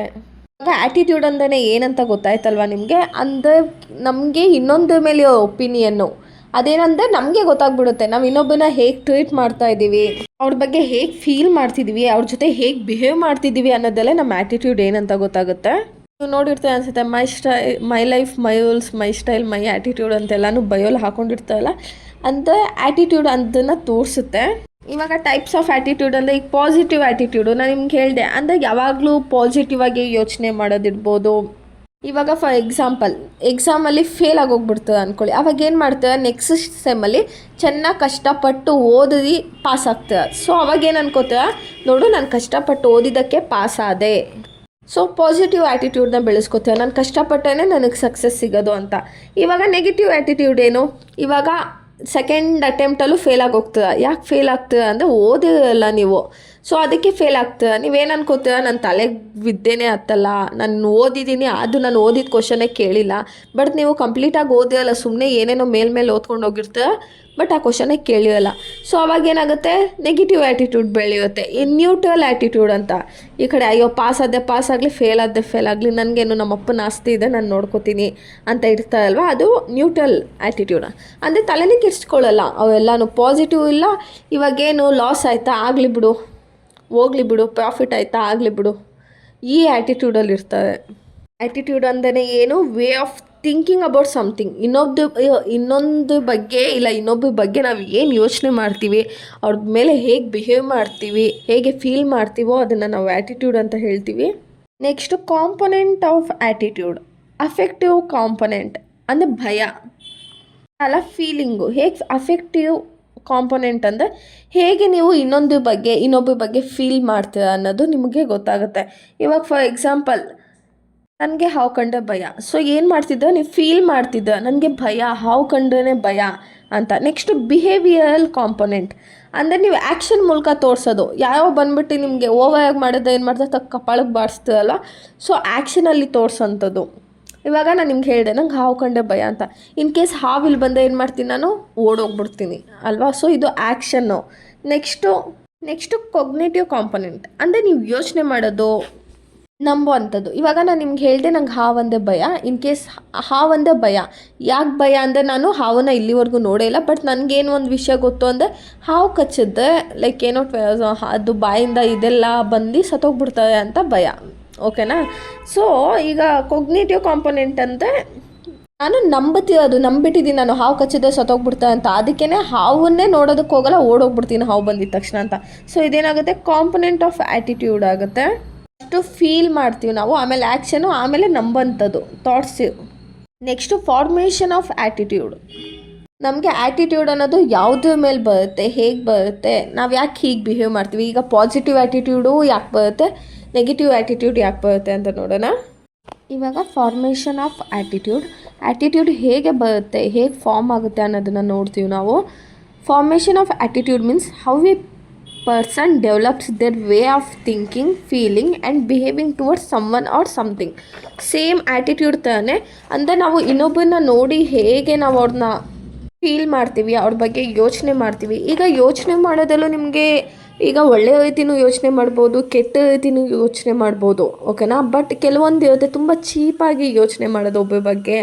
ಸೊ ಇದನ್ನೆಲ್ಲ ಹೇಗೆ ಫಾರ್ಮ್ ಆಗುತ್ತೆ, ಈ ಥರ ಯಾಕೆ ಬಿಹೇವ್ ಮಾಡ್ತಾರೆ ಕೆಲವೊಬ್ಬರು ಅನ್ನೋದನ್ನು ನಾವಿಲ್ಲಿ ಹೇಗೆ ಇಂಥ ಆ್ಯಟಿಟ್ಯೂಡ್ ಎಲ್ಲ ಬರುತ್ತೆ ಅಂತ ನೋಡ್ತೀವಿ. ಅಂದರೆ ಒಳ್ಳೆ ಆ್ಯಟಿಟ್ಯೂಡ್ ಹೇಗೆ ಬರುತ್ತೆ, ಕೆಟ್ಟದು, ಚೀಪು, 3 ಟೈಪ್ಸ್ ಬಂದುಬಿಡುತ್ತೆ ನಿಮಗೆ. ಓಕೆನಾ. ಇವಾಗ ಫ್ಯಾಮಿಲಿಯಿಂದ ಕೆಲವೊಂದು ಇನ್ಫ್ಲೂಯೆನ್ಸ್ ಆಗುತ್ತೆ. ಹೇಗೆ ಇನ್ಫ್ಲೂಯೆನ್ಸ್ ಆಗುತ್ತೆ ಅಂದರೆ ಕೆಲವೊಂದು ಆ್ಯಟಿಟ್ಯೂಡ್, ನಾನು ಬರೀ ಕೆಟ್ಟದ್ರ ಬಗ್ಗೆ ಹೇಳ್ತಾ ಇಲ್ಲ, ಓವರಾಲ್ ಆ್ಯಟಿಟ್ಯೂಡ್ ಹೇಗೆ ಫಾರ್ಮ್ ಆಗುತ್ತೆ ಅಂದರೆ ಫ್ಯಾಮಿಲಿ ಇನ್ಫ್ಲೂಯೆನ್ಸ್ ಆಗುತ್ತೆ. ಫ್ಯಾಮಿಲಿಯಿಂದ ಇವಾಗ ನಿಮ್ಮ ಅಪ್ಪ ಹೇಗೆ ಬಿಹೇವ್ ಮಾಡ್ತಾರೆ ನಿಮ್ಮ ಅಜ್ಜಿ ಜೊತೆಗೆ, ನಿಮ್ಮಮ್ಮ ಹೇಗೆ ಅವ್ರ ಅತ್ತೆ ಮಾವನ ಜೊತೆ ಬಿಹೇವ್ ಮಾಡ್ತಾರೆ, ಅದ್ರ ಮೇಲೆ ಫ್ಯಾಮಿಲಿ ಆ್ಯಟಿಟ್ಯೂಡ್ ಇನ್ಫ್ಲೂಯೆನ್ಸ್ ಆಗ್ತಾ ಹೋಗುತ್ತೆ ಹುಡುಗರ ಮೇಲೆ. ಇವಾಗ ನೋಡಿ, ನೀವು ಇನ್ ಕೇಸ್ ನಿಮ್ಮ ತಾಯಿ ಆದವರು ನಮ್ಮ ಅತ್ತೆ ಸರಿ ಇಲ್ಲ, ನಿಮ್ಮ ಅಜ್ಜಿ ತಾತ ಸರಿ ಇಲ್ಲ, ನನಗೆ ಹಿಂಸೆ ಕೊಡ್ತಿದ್ದಾರೆ ಅಂದಾಗ ನಿಮ್ಗೆ ಯಾವ ಥರ ಇನ್ಫ್ಲೂಯೆನ್ಸ್ ಆಗುತ್ತೆ ಅಂದರೆ, ಚಿಕ್ಕ ವಯಸ್ಸಲ್ಲಿ ನಾನು ಹೇಳ್ತಿದ್ದೆ ನಿಮಗೆ, ಅವ್ರು ಕೆಟ್ಟವೇನೋ, ಅಮ್ಮಂಗೆ ತುಂಬ ಹಿಂಸೆ ಕೊಡ್ತಿದ್ದಾರೆ, ಅಮ್ಮನ ಕೈಯಲ್ಲಿ ಜಾಸ್ತಿ ಕೆಲಸ ಮಾಡಿಸ್ತಿರ್ತಾರೆ ಅನ್ನೋದು ನಿಮ್ಮ ತಲೆಗೆ ಬಂದ್ಬಿಡುತ್ತೆ. ಓಕೆನಾ. ನೆಕ್ಸ್ಟು ಸೋಷಿಯಲ್ ಇನ್ಫ್ಲೂಯೆನ್ಸ್, ಹೊರಗಡೆಯಿಂದ ಇನ್ಫ್ಲೂಯೆನ್ಸ್ ಆಗೋವಂಥದ್ದು. ಇವಾಗ ಫ್ರೆಂಡ್ಸಿಂದ ಇರ್ಬೋದು, ಟೀಚರ್ಸಿಂದ, ಇಲ್ಲ ಸೊಸೈಟಿಯಿಂದ ನಮ್ಮ ಆ್ಯಟಿಟ್ಯೂಡ್ ಚೇಂಜ್ ಆಗುತ್ತೆ. ಇವಾಗ ನಿಮಗೆ SLC ಮುಗಿಸಿದ್ರೆ ಅಲ್ವಾ, ಎಷ್ಟೊಂದು ಜನ PUCನಲ್ಲಿ ಸೈನ್ಸಿಗೆ ಹೋಗ್ಬೇಕಾ, ಆರ್ಟ್ಸಿಗೆ ಹೋಗ್ಬೇಕಾ, ಕಾಮರ್ಸ್ಗೆ ಹೋಗ್ಬೇಕಾ ಅನ್ನೋ ಕಂಪ್ಲೀಟ್ ಕ್ಲಾರಿಟಿನೇ ಇರಲ್ಲ. ನನ್ನ ಫ್ರೆಂಡ್ ಆ ಕಾಲೇಜ್ಗೆ ಹೋಗ್ತಾನಂತೆ ಅಮ್ಮ, ನಾನು ಅದೇ ಕಾಲೇಜ್ಗೆ ಹೋಗ್ತೀನಿ. ನನ್ನ ಫ್ರೆಂಡು ಅಲ್ಲಿ ಹೋಗ್ತಾಳೆ, ನಾನು ಹೋಗ್ತೀನಿ. ನನ್ನ ಫ್ರೆಂಡು ಸೈನ್ಸಿಗೆ ಹೋದ್ಲು, ನಾನು ಹೋಗ್ತೀನಿ. ನೀವು ನಿಮ್ಮ ಕೆಪಾಸಿಟಿ ನೋಡಲ್ಲ, ಯಾವ ಇನ್ಫ್ಲೂಯೆನ್ಸ್ ಮಾಡಿಬಿಡ್ತಾರೆ. ಬಾ ಎಕ್ಸಾಮಲ್ಲಿ ನಾನು ತೋರಿಸ್ತೀನಿ, ಇಬ್ಬರು ಕಾಪಿ ಹೊಡೆದು ಪಾಸ್ ಆಗಿಬಿಡೋಣ ಅಂತ. ಸೊ ಹಾಗೆ ಸೋಷಲ್ ಇನ್ಫ್ಲೂಯೆನ್ಸ್, ಇನ್ನೊಬ್ಬರಿಂದ ಇನ್ಫ್ಲೂಯೆನ್ಸ್ ಆಗೋವಂಥದ್ದು. Next personal experience. ಪರ್ಸ್ನಲಾಗಿ ನಿಮಗೆ ಫೀಲ್ ಆಗುತ್ತೆ. ಇವಾಗ ನೋಡಿ, ನಿಮ್ದೇನು BBA ಸ್ಟೂಡೆಂಟ್ಸ್ ಅಲ್ವಾ, ನೀವು ಚೆನ್ನಾಗಿ ಓದಿ, ಇವಾಗ ಏನು ಸಬ್ಜೆಕ್ಟ್ ಇದೆ ಸಖತ್ತಾಗಿ ಚೆನ್ನಾಗಿ ಓದಿ 100% ಮಾರ್ಕ್ಸ್ ಬಂದಿಲ್ಲ ಅಂತ ನೋಡಿ. ಸೊ ಅವಾಗೇನಾಗುತ್ತೆ ಅಂದರೆ ನಿಮ್ಗೇನು ಎಕ್ಸ್ಪೀರಿಯೆನ್ಸ್ ಆಯ್ತು, ಇಲ್ಲಿ ಚೆನ್ನಾಗಿ ಓದಿದ್ರೆ ಒಳ್ಳೆ ಮಾರ್ಕ್ಸ್ ಬರುತ್ತೆ ಅನ್ನೋದು ನಿಮಗೆ ಗೊತ್ತಾಯ್ತಲ್ವಾ. ಸೊ ಇದು ಒಂದು ಆ್ಯಟಿಟ್ಯೂಡು. ಫಸ್ಟೆಲ್ಲ ಏನು ಮಾಡ್ತಿದ್ದೆ, ಓದ್ತಾ ಇರಲಿಲ್ಲ, ಹಾಗೆ ಎಕ್ಸಾಮ್ ಹೋಗಿ ಹಾಗೆ ಹೀಗೆ ಅಲ್ಲಿ ಇಲ್ಲಿ 2 ಮಾರ್ಕ್ಸ್ 5 ಮಾರ್ಕ್ಸ್ ನೋಡ್ಕೊಂಡು ಕಾಪಿ ಹೊಡೆದು ಪಾಸ್ ಆಗ್ತಿದ್ದೆ. ಬಟ್ ಒಂದು ಸತಿ ನೀವು ಓದ್ಕೊಳ್ಳಿ, ಚೆನ್ನಾಗಿ ಓದಿ, ಪ್ರಾಕ್ಟೀಸ್ ಮಾಡಿ ಪ್ರಾಕ್ಟಿಕಲ್ಸ್ ಎಲ್ಲ, ಆಮೇಲೆ ಹೋಗಿ ನೋಡಿ ನಿಮಗೆ ಜಾಸ್ತಿ ಮಾರ್ಕ್ಸ್ ಬರುತ್ತೆ. ಸೊ ಅವಾಗ ಏನಾಗುತ್ತೆ ಅಂದರೆ, ನೋಡು ಅವಳಿಗಿಂತ ನಾನು ಜಾಸ್ತಿ ಮಾರ್ಕ್ಸ್ ತೆಗ್ದಿದ್ದೀನಿ, ನನಗೇನು ಕಮ್ಮಿ ಆಗೈತೆ, ನಾನು ಓದೋದೇ ಇನ್ನೂ ಸಖತ್ತಾಗಿ ಓದ್ತೀನಿ, ಇವಳಿಗಿಂತ ಚೆನ್ನಾಗಿ ಓದ್ತೀನಿ, ನಾನು ಲಾಯರ್ ಆಗ್ತೀನಿ, ಇವಳೇನು ನನ್ನ ಪೇಷೆಂಟು ಅನ್ನೋ ಥರ ಎಲ್ಲ ಫೀಲ್ ಆಗುತ್ತೆ ನಿಮಗೆ. ನೆಕ್ಸ್ಟು ಮೀಡಿಯಾ ಮತ್ತು ಎನ್ವಿರಾನ್ಮೆಂಟ್ ಬಗ್ಗೆ. ಆ ಮೀಡಿಯಾಯಿಂದ ಕೆಲವೊಂದು ಚೇಂಜ್ ಆಗುತ್ತೆ. ಇವಾಗ ಹೇಗೆ ಅಂದರೆ, ನಿಮಗೆ ಕುಂಭಮೇಳ ನಡೀತು, ಅಲ್ಲೆಲ್ಲ ಏನು ತೋರಿಸಿದ್ರು, ಅಷ್ಟೊಂದು ಜನ ಇದ್ದಾರೆ, ಅದು ಇದು ಅಂದಿದ ತಕ್ಷಣ ಕೆಲವೊಬ್ಬರಿಗೆ ಹೇಳ್ತಾ ಪಾಸಿಟಿವ್ ಇರುತ್ತೆ, ಅಯ್ಯೋ ನಾನು ಹೋಗಬೇಕು ಅನ್ನೋ ಒಂದು ಆ್ಯಟಿಟ್ಯೂಡ್ ಇರುತ್ತೆ. ಕೆಲವೊಬ್ಬರಿಗೆ ಅಪ್ಪ ಯಾವನ ಅಷ್ಟು ಜನರ ಮಧ್ಯೆ ಹೋಗ್ತಾನೆ. RCB ಮೊನ್ನೆ ಟ್ರೋಫಿ ಗೆತ್ತಲ್ವ, ಆವಾಗಲೂ ಅಷ್ಟೇ ಎಷ್ಟೊಂದು ಜನ ಮನೇಲೇ ಕೂತ್ಕೊಂಡು ಲೈವ್ ನೋಡಿದ್ವಿ. ಇನ್ನು ಎಷ್ಟೊಂದು ಜನ ಅಲ್ಲೋಗಿ ತುಂಬ ಕಷ್ಟಪಟ್ಟು ಹೊರಗಡೆ ಬಂದಿದ್ದಾರೆ. ಅಂದರೆ ಅವ್ರು ಜೀವಂತವಾಗಿ ಹೊರಗಡೆ ಬಂದಿದೆ, ಅವ್ರ ಪುಣ್ಯ ಅನಿಸುತ್ತೆ. ಅಂಥವು ಏನಾದರೂ ಇದೆ ಒಂದು ಕಮೆಂಟ್ ಹಾಕಿ ನೋಡೋಣ. Next educational. ಇವಾಗ ಎಜುಕೇಷನ್ ಮೇಲೂ ಡಿಪೆಂಡ್ ಆಗುತ್ತೆ. ಇನ್ ಕೇಸ್ ನಿಮ್ಮ ಸ್ಕೂಲಲ್ಲೆಲ್ಲ ಚೆನ್ನಾಗಿ ಮೋಟಿವ್ ಮಾಡಿರ್ತಾರೆ ಅಂದ್ಕೊಳ್ಳಿ, ನೀವು ಓದಿದೆ, ನಾನು ಅದೇ ಹೇಳ್ತೀನಿ, ನೀವೇನಾದರೂ ಓದಿ ಒಂದು ಒಳ್ಳೆ ಕೆಲಸದಲ್ಲಿದ್ದರೆ ಕಂಪ್ಲೀಟ್ ನಿಮ್ಮ ಲೈಫ್ ಸ್ಟೈಲೇ ಚೇಂಜ್ ಆಗೋಗ್ಬಿಡುತ್ತೆ ಅಲ್ವಾ. ಒಂದು ಒಳ್ಳೆ ಹುಡುಗಿ ಸಿಗ್ತಾಳೆ, ಮದುವೆ ಆಗುತ್ತೆ, ನಿಮ್ಮ ಮಕ್ಕಳು ಲೈಫ್ ಸೆಟಲ್ ಆಗುತ್ತೆ, ಅವ್ರಿಗೂ ಒಳ್ಳೆ ಪೇರೆಂಟ್ಸ್ ಸಿಕ್ದಂಗೆ ಆಗುತ್ತೆ. ಸೊ ಏನಂದರೆ ಅವಾಗ ಆ್ಯಟಿಟ್ಯೂಡ್, ಆ ಥರ ಆ್ಯಟಿಟ್ಯೂಡ್ ಇರುತ್ತೆ. ಲೈಕ್ ಎಜುಕೇಷನಿಂದ ಆವಾಗಲೂ ನಿಮ್ಮ ಆ್ಯಟಿಟ್ಯೂಡ್ ಚೇಂಜ್ ಆಗುತ್ತೆ ಅಲ್ವಾ. ಓದಬಾರ್ದು ಅನ್ನೋದು ಕೂಡ ಓದ್ಬಿಟ್ಟು ಏನಾದರೂ ಸಾಧನೆ ಮಾಡೋಣ ಅನ್ನೋ ಥರ ಫೀಲ್ ಆಗುತ್ತೆ. ಓಕೆನಾ. ಈಗ ಆ್ಯಟಿಟ್ಯೂಡ್ ನಮಗೆ ಯಾವಾಗ ಚೇಂಜ್ ಆಗುತ್ತೆ ಅಂತ ನೋಡೋಣ. ಯಾವಾಗ ಚೇಂಜ್ ಆಗುತ್ತೆ ಅಂದರೆ, ನಮಗೆ ಒಬ್ಬ ಮೇಲೆ ಹೊಸದಾಗಿ, ಇವಾಗ ನನಗೇನು ದೂರದಿಂದ ನೋಡ್ತೀನಿ, ಇವ್ನು ಸರಿ ಇಲ್ಲ ಅಂತ ಹೇಳ್ಬಿಟ್ಟು ಅವನ ಹತ್ರ ಮಾತಾಡೋಕ್ಕೆ ಹೋಗಲ್ಲ ನಾನು. ಒಂದು ಸತಿ ಮಾತಾಡೋದು ಏನಾಗುತ್ತೆ, ಅವ್ರ ಮೇಲೆ ಒಪಿನಿಯನ್ ಚೇಂಜ್ ಆಗುತ್ತೆ. ಸೊ ಅವಾಗೇನಾಗುತ್ತೆ, ನಮ್ಮ ಆ್ಯಟಿಟ್ಯೂಡು ಚೇಂಜ್ ಆಗುತ್ತೆ. ನಾನು ಅಂದ್ಕೊಂಡಂಗಲ್ಲ, ಒಳ್ಳೆಯವನು ಇವನು, ಅಂದರೆ ಸಿಚುವೇಶನ್ ಹಾಗಿತ್ತೇನೋ ಅದಕ್ಕೆ ಹಾಗೆ ಬಿಹೇವ್ ಮಾಡಿದ್ದಾನೆ ಅನ್ನೋದು ನಮಗೆ ಗೊತ್ತಾಗುತ್ತೆ. ಇವಾಗ ನೋಡಿ, ಎಷ್ಟೊಂದು ಜನ ಹೇಗೆ ಅಂದರೆ, ನಾಯಿ ಕಂಡೇ ಭಯ, ನಾಯಿ ಬರ್ತಿದ್ದೆ ಸುಮ್ಮನೆ ಓಡೋಗ್ಬಿಡ್ತಾರೆ. ಅದು ಯಾಕೆ ಹೇಳಿ, ಅವ್ರಿಗೇನಂದರೆ ನಾಯಿ ಕಚ್ಚುತ್ತೆ ಅನ್ನೋ ತಲೆಯಲ್ಲಿರುತ್ತೆ. ಅದೇ ಕೆಲವೊಂದು ಸಾಕು ನಾಯಿಗಳ ಹತ್ರ ಹೋಗಿ ಸ್ವಲ್ಪ ಆಟ ಆಡಿದ್ರೆ ಅವ್ರಿಗೆ ಸ್ವಲ್ಪ ಭಯ ಅದು ಕಮ್ಮಿ ಆಗುತ್ತಲ್ವ. ಸೊ ಆ್ಯಟಿಟ್ಯೂಡ್ ಚೇಂಜ್ ಆಗುತ್ತೆ. ಇವಾಗ ನೆಕ್ಸ್ಟು, ಯಾಕೆ ಕೆಲವೊಬ್ಬರು ಆ್ಯಟಿಟ್ಯೂಡು ಚೇಂಜ್ ಆಗಲ್ಲ ಅಂದರೆ, ಆ್ಯಟಿಟ್ಯೂಡ್ ಅಂದೇ ಫುಲ್ಲು ಓವರ್ ಆ್ಯಟಿಟ್ಯೂಡ್ ಅಂತ ಅಂದ್ಬೇಡಿ, ಅವ್ರ ಬಿಹೇವಿಯರ್ ಯಾಕೆ ಚೇಂಜ್ ಆಗಲ್ಲ ಅಂತ ಅಂದರೆ, ಅವ್ರಿಗೆ ತುಂಬ ಭಯ ಇರುತ್ತೆ, ತುಂಬ ಅವೇರ್ನೆಸ್ ಇರುತ್ತೆ ಕೆಲವೊಬ್ಬರಿಗೆ. ಸೊ ಚೇಂಜ್ ಆಗ್ತಾರೆ. ಕೆಲವೊಬ್ಬರಿಗೆ ಅದ್ರ ಬಗ್ಗೆ ಅವೇರ್ನೆಸ್ಸೇ ಇರೋದಿಲ್ಲ. ಇವಾಗ ನಿಮ್ಮ ಬಿಹೇವಿಯರ್ಸ್ ಕರೆಕ್ಟಾಗಿಲ್ಲ, ನಿನ್ನ ಆ್ಯಟಿಟ್ಯೂಡ್ ಕರೆಕ್ಟಾಗಿಲ್ಲ ಅಂದರೆ, ಲೈಕ್ ರೀಸನ್ ಕೊಡಬೇಕು, ಯಾಕೆ ಈ ಥರ ಆ್ಯಟಿಟ್ಯೂಡು ಕರೆಕ್ಟಾಗಿಲ್ಲ ಹೇಳಬೇಕು. ಒಬ್ಬರು ಬಂದು ಮಾತಾಡಬೇಕು, ನೀನು ಹೀಗಿದ್ದರೆ ನೀನು ಚೆನ್ನಾಗಿರ್ತೀಯ, ನಿನ್ನ ಲೈಫಲ್ಲೂ ಸರ್ವೈವ್ ಆಗ್ತೀಯಾ. ಇವಾಗ ನೋಡಿ, ಇವಾಗ ನಿಮ್ಗೇನಾದರೂ ಯಾಕೆ ಓದಬೇಕು, ಈಗ ನೀವು ಡಿಗ್ರಿ ಮಾಡ್ತಿದ್ದೀರಲ್ವಾ, ಯಾಕೆ ಡಿಗ್ರಿ ಕಂಪ್ಲೀಟ್ ಆಗಲೇಬೇಕು, ನಿಮ್ಮ ಲೈಫಲ್ಲಿ ತುಂಬ ಇಂಪಾರ್ಟೆಂಟು ಅಂತ ಬಂದು ಯಾವುದು ಒಂದು ಒಳ್ಳೆ ರೀಸನ್ ಕೊಟ್ಟರೆ ನೀವು ಓದ್ತೀರಲ್ವ, ದಿನ ಬೆಳಗ್ಗೆ 1 ಅವರ್ ಸ್ಪೆಂಡ್ ಮಾಡ್ತೀರಲ್ವ ಓದೋದಕ್ಕೆ. ಸೊ ಚೇಂಜ್ ಆಗ್ತೀರಲ್ವ, ದಿನ 1 ಅವರ್ ಓದ್ತೀರ. ಇಲ್ಲಾಂದರೆ ಫಿಯರ್ ಆಫ್ ಅನ್ನೋನ್ ಅಂದರೆ, ನಿಮ್ಗೇನಂದರೆ ಕೆಲವೊಬ್ಬರಿಗೆ ಯಾಕೆ ಚೇಂಜೇ ಆಗಲ್ಲ ಅಂತ ಅಂದರೆ ಭಯ. ಇನ್ ಕೇಸ್ ನಾನು ಏನಾದರೂ ಹೊಸದಾಗಿ ಏನೋ ಮಾಡೋಕ್ಕೋಗಿ ಇನ್ನೊಂದು ಏನಾದರೂ ಆಗಿಬಿಟ್ಟೆ, ಏನಾದರೂ ಪ್ರಾಬ್ಲಮ್ ಆಗಿಬಿಟ್ಟೆ ಅಂತ ಅರ್ಧ ಭಯಕ್ಕೇ ಹೋಗಲ್ಲ. ಕೆಲವೊಬ್ಬರು ಕಂಫರ್ಟ್ ಝೋನಲ್ಲಿ ಇರ್ತಾರೆ. ಆ್ಯಟಿಟ್ಯೂಡ್ ಅಂದೇ ತಿಳ್ಕೊಳ್ಳಿ, ನೀವು ಬಿಹೇವ್ ಮಾಡೋವಂಥದ್ದು ಅಂದರೆ ಒಂದರಿಂದ ಹೊರಗಡೆನೇ ಬರೋಲ್ಲ. ಇವಾಗ ನೋಡಿ, ಕಂಫರ್ಟ್ ಝೋನಲ್ಲಿ ಇರ್ತೀರ ನೀವು, ಸೊ ಅದರಿಂದ ಹೊರಗಡೆ ಬರೋಕ್ಕೆ ನಿಮಗೆ ಇಷ್ಟ ಇಲ್ಲ. ಅಪ್ಪ ಹೀಗೆ ಆರಾಮಾಗಿದ್ದೀನಪ್ಪ, ಹೀಗೆ ಇದ್ಬಿಡೋಣ, ನನಗೆ ಯಾಕೆ ಬೇರೆ ಉಸಾಬು ಅನ್ನೋದು. ಇಲ್ಲಾಂದರೆ ಸೋಷಿಯಲ್ ಪ್ರೆಷರ್, ನೀವೇನೋ ಒಂದು ಮಾಡ್ತೀನಿ ಅನ್ನೋಕ್ಕೆ ಹೋಗ್ತೀರ. ಇವಾಗ ಫಾರ್ ಎಕ್ಸಾಂಪಲ್, ದಿನ ಬೆಳಗ್ಗೆ 1 ಅವರ್ ಮೆಡಿಟೇಷನ್ ಮಾಡಬೇಕಂತ ಕೂತಿರ್ತೀರ, ನಿಮ್ಮ ಮನೆಯವೇ ಮಾಡೋದಕ್ಕೆ ಬಿಡೋಲ್ಲ. ನಿಮ್ಮಮ್ಮ ಬಂದು ಮೆಡಿಟೇಷನ್ ಮಾಡ್ತಿದ್ಯಾ, ಮಲ್ಕೊಂಡಿದ್ಯಾ ಅಂತ ಬಂದು ಕೇಳೋವಂಥದ್ದು. ಲೈಕ್ ನಮ್ಮ ಮನೇಲೂ ಹಾಗೆ ಮಾಡ್ತಿದ್ರು ಸ್ಟಾರ್ಟಿಂಗಲ್ಲಿ. ಲೈಕ್ ಸೋಷಿಯಲ್ ಪ್ರೆಷರ್ ಅಂದರೆ, ಇನ್ನೊಬ್ಬರು ನೀವೇನೋ ಒಂದು ಮಾಡ್ತಿದ್ದೀನಿ ಅನ್ನೋಕ್ಕೆ ಹೋದರೆ ಅವರೇ ಮಾಡೋದಕ್ಕೆ ಬಿಡೋಲ್ಲ, ಸಪೋರ್ಟ್ ಮಾಡೋಲ್ಲ, ತುಂಬ ಡಿಮೋಟಿವ್ ಮಾಡೋದು. ಆಮೇಲೆ ಮೋಟಿವೇಶನ್ ಇರಲ್ಲ ನಿಮ್ಗೆ ಪ್ರಾಪರಾಗಿ. ಯಾಕೆ ನೀನು ಚೇಂಜ್ ಆಗಬೇಕು. ಇವಾಗ ನಾನು ನಿಮ್ಗೆ ಹೇಳ್ತೀನಿ, ಡೈಲಿ 1 ಅವರ್ ಮೋಟಿವೇಶನ್ ಮಾಡು, ಯಾಕಂದರೆ ನಿಮಗೆ ಆವಾಗ ಎಲ್ಲ ಬ್ಯಾಲೆನ್ಸ್ಡ್ ಆಗಿರುತ್ತೆ. ನೀವು ಓವರಾಗಿ ಆಡೋದನ್ನು ಸ್ವಲ್ಪ ಕಮ್ಮಿ ಮಾಡ್ತೀರ, ಲೈಫ್ ಅಂದರೆ ಏನು ಅಂತ ಅರ್ಥ ಆಗುತ್ತೆ ನಿಮಗೆ ಅಂತ ಹೇಳಿದ್ರೆ ನೀವು ಮೋಟಿವೇಶನ್ ಮಾಡ್ಬೋದು. ಇನ್ ಕೇಸ್ ಸುಮ್ಮನೆ ಬಂದು ದಿನ 1 ಅವರ್ ಮೋಟಿವೇಶನ್ ಮಾಡಿ ಅಂತ ಮಾಡೋಕ್ಕೆ ಹೋಗ್ತದೆ ನೀವು, ಅಯ್ಯೋ ಯಾರು ಮಾಡ್ತಾರೆ ಸುಮ್ಮನೆ ಹಿಂಗೆ ಕಣ್ಣು ಮುಚ್ಚಿದ ತಕ್ಷಣವೇ ನಿದ್ದೆ ಬಂದುಬಿಡುತ್ತೆ ಅಂತ ಹೇಳ್ತೀರಲ್ವ. ಸೊ ಅದಕ್ಕೇ ಕೆಲವೊಬ್ಬರು ಆ್ಯಟಿಟ್ಯೂಡ್ನ ಯಾಕೆ ಚೇಂಜ್ ಮಾಡ್ಕೊಳ್ಳಲ್ಲ ಅಂದರೆ ಇದಿಷ್ಟು ರೀಸನ್ಸು. ಓಕೆನಾ. ನೆಕ್ಸ್ಟು ಮೀನಿಂಗ್ ಆಫ್ ಪರ್ಸೆಪ್ಷನ್ ಅಂದರೆ ಏನು ಅಂತ ನೋಡೋಣ. ಇವಾಗ ಆ್ಯಟಿಟ್ಯೂಡ್ ಕಾನ್ಸೆಪ್ಟು ಮುಗೀತು. ಈಗ ಇನ್ನೊಂದು ಲಾಸ್ಟ್ ಕಾನ್ಸೆಪ್ಟ್ ನೋಡೋಣ. ಇವಾಗ ಮೀನಿಂಗ್ ಆಫ್ ಪರ್ಸೆಪ್ಷನ್ ಅಂದರೆ ಏನು ಅಂತ ನೋಡೋಣ. ಪರ್ಸೆಪ್ಷನ್ ಅಂದರೆ how we C, understand and interpret the information. ಅಂದರೆ ಪರ್ಸೆಪ್ಷನ್ ಅಂದರೆ ನಿಮ್ಗೆ ನೋಡಿರ್ತಾರೆ ಅನಿಸುತ್ತೆ, ಪಾಯಿಂಟ್ ಆಫ್ ವ್ಯೂ. ನಾನೇ ಒಂದು ಪಾಯಿಂಟ್ ಆಫ್ ವ್ಯೂನಲ್ಲಿ ನಾನು ನಿಮ್ಗೆ ಹೇಳ್ತಾ ಇದ್ದೀನಿ, ನೀವೇ ಒಂದು ಪಾಯಿಂಟ್ ಆಫ್ ವ್ಯೂನಲ್ಲಿ ನೋಡೋ ಅಂಥದ್ದು. ನನ್ನ ಪರ್ಸೆಪ್ಷನ್ನೇ ಬೇರೆ, ನಿಮ್ಮ ಪರ್ಸೆಪ್ಷನ್ನೇ ಬೇರೆ. ಇವಾಗ ನೀವು ನೋಡಿರ್ತೀರ ಅನಿಸುತ್ತೆ.